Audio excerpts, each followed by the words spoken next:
السلام علیکم، welcome to my channel horror village.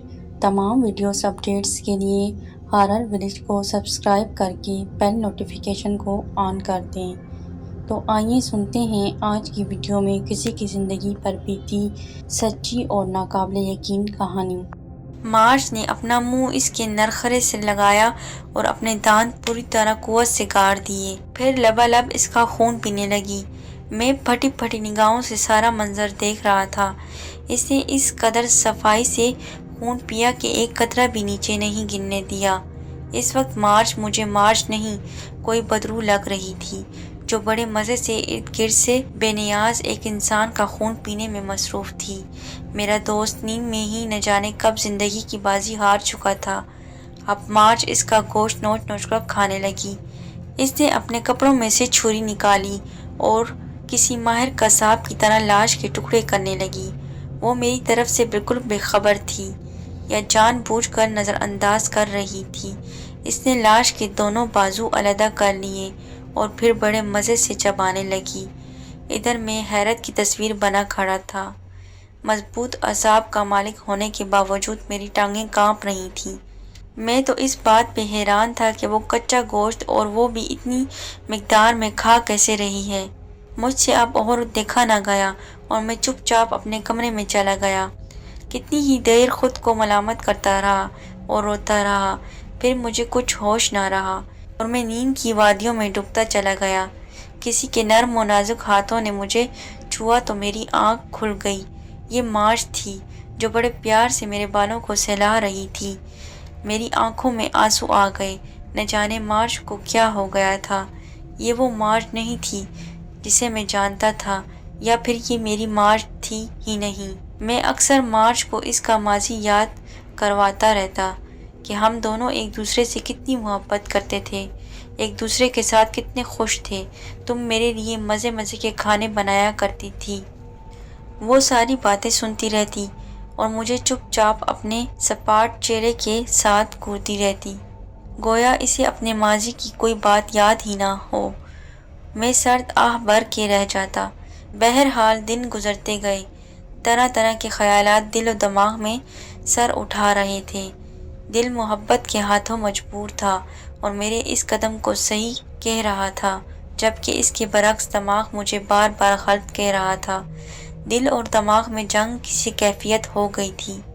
کچھ سمجھ نہیں آ رہا تھا کہ مارج کے جسم میں اس کی اپنی روح ہے یا کوئی اور شیطانی بدروح اس کے جسم میں داخل ہو گئی ہے۔ میں نے یہ سوچ کر خود کو پرسکون کر لیا کہ جو ہونا تھا وہ ہو گیا۔ اب آئندہ وہ کوئی ایسی گھٹیا فرمائش نہیں کرے گی۔ لیکن مجھے نہیں پتا تھا کہ جو بلا میں نے گھر میں پال رکھی ہے وہ مجھے ہی نقصان پہنچائے گی۔ مجھے مارج کے اس رویے کے بارے میں اس عامل نے کچھ نہیں بتایا تھا کہ وہ واپس جاگنے کے بعد ایسی کوئی چیز طلب کرے گی۔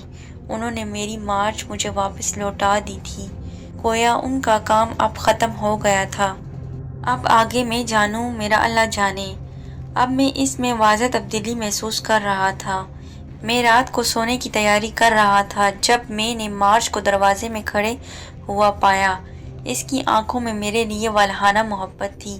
وہ غالباً میرے اس کام سے خوش ہو چکی تھی۔ اسے خوش دیکھ کر میرے اعصاب ڈھیلے پڑ گئے۔ غالباً دل ایک بار پھر دماغ پر سبقت لے گیا۔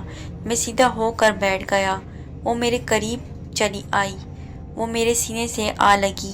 بہت دن بعد میں نے مارج کو خود میں محسوس کیا تھا، جس کی مجھے انتہائی خوشی تھی۔ یہ لطف و سرور کی رات تھی۔ میں گویا ساری رات ہوا میں اڑتا رہا۔ میں کہاں ہوں، کہاں ہوں، مجھے کچھ اندازہ نہیں تھا۔ مارج اب بدل گئی تھی۔ اب وہ میرا کھانا پکانے لگی، کپڑے دھو کر پریس کرتی، غرض یہ کہ گھر کے سارے کام کرنے لگی۔ مارج کے اندر یہ تبدیلی میرے لیے خوشگواری کا باعث بنی۔ اگر ایک زندگی قربان کر کے میں اسے بدلنے میں کامیاب رہا تھا تو میں بالکل بھی نادم نہ تھا۔ مجھے اب یقین ہو گیا کہ یہ میری مارج ہی ہے، کوئی شیطانی روح نہیں۔ مجھے لگنے لگا کہ اب سب ٹھیک ہو جائے گا، مگر میری یہ خام خیالی ہی ثابت ہوئی۔ کچھ دن بعد اسے پھر انسانی گوشت کی طلب ہوئی اور اس نے مجھے پھر سے ایک انسان لانے کا کہا۔ میں سر پکڑ کے بیٹھ گیا۔